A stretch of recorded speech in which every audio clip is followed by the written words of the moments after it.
now to our other top story and a stunning announcement. All but one of the Bay Area's major bridges have not completed an assessment to determine the risk of a catastrophic collapse.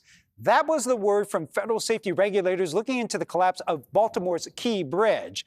Almost exactly a year ago today, a container ship lost power and hit a pillar on that bridge, causing much of that structure to fall into the water, killing 6 construction workers in the process.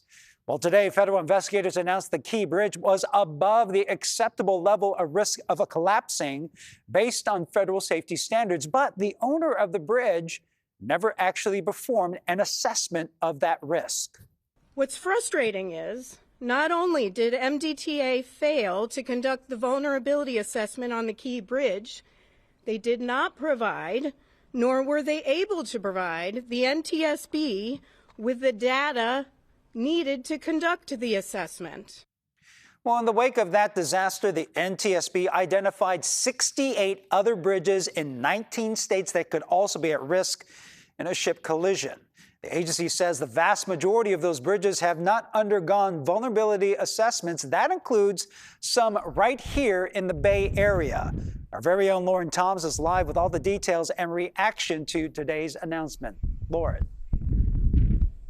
Well, Ryan, thousands of ships come under our bridges every year, and as the ships get bigger, as does the risk for a collision into one of our major bridges, including the one behind me, the Golden Gate Bridge. It's one of 4 major bridges here that have been identified in a new and urgent warning to get ahead of a potential collision.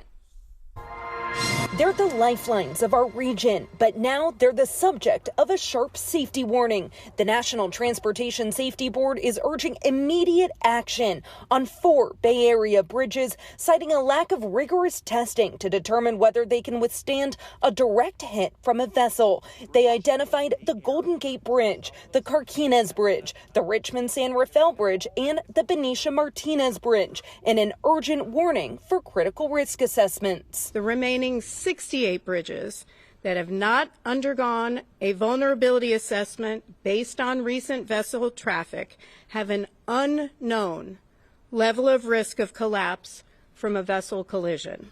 2 other Bay Area bridges, the San Mateo Hayward and Antioch bridges, were also named under a less severe warning. The NTSB's report comes nearly a year after the collapse of Maryland's Francis Scott Key Bridge, which crumbled after being struck by a cargo ship, killing 6 people. That tragedy today serving as a wake-up call for cities across the country, including here in the Bay Area. We conclude in our report that had the MDTA conducted a vulnerability assessment of the Key Bridge based on recent vessel traffic, the MDTA would have been able to proactively identify strategies to reduce the risk of a collapse and loss of lives associated with a vessel collision with the bridge. We need action.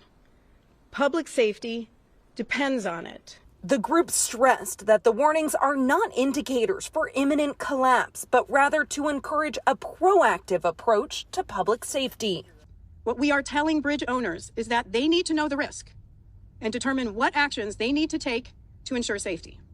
The Bay Area Toll Authority was among the first bridge owners to be named by the NTSB, along with Caltrans and the Golden Gate Bridge Highway Transportation District, for needing an immediate vulnerability assessment.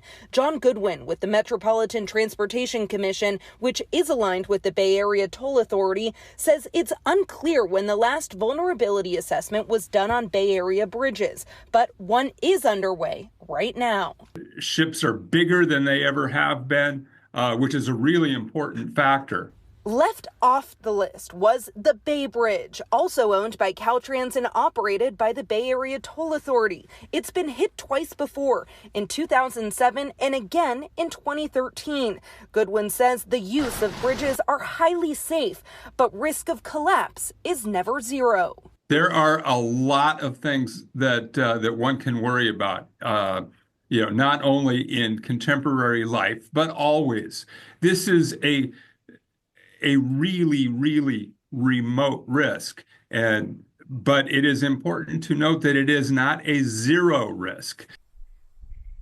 Now, in a statement, the Golden Gate Bridge Highway Transportation Safety Division tells us that they are in full compliance with federal safety regulations, but it is unclear the last time a vulnerability assessment was performed on the Golden Gate Bridge. In a statement today, they tell us that in the event of a collision, a large vessel would run aground before colliding with the pier, and the South Tower is anchored to bedrock beneath the water, and it's protected by a concrete fender ring that extends into the seabed. Now, they also tell us that they have hired a consultant earlier this year to determine the safety of that South Tower in the event of a collision. And again, we really want to stress that this is not a warning for an imminent collapse or collision, but rather an urgent call for safety assessments. Ryan?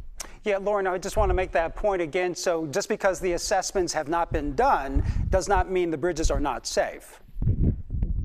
Correct. All right. Thank you very much. Lauren Toms reporting live near the Golden Gate Bridge. And you can read the full NTSB report.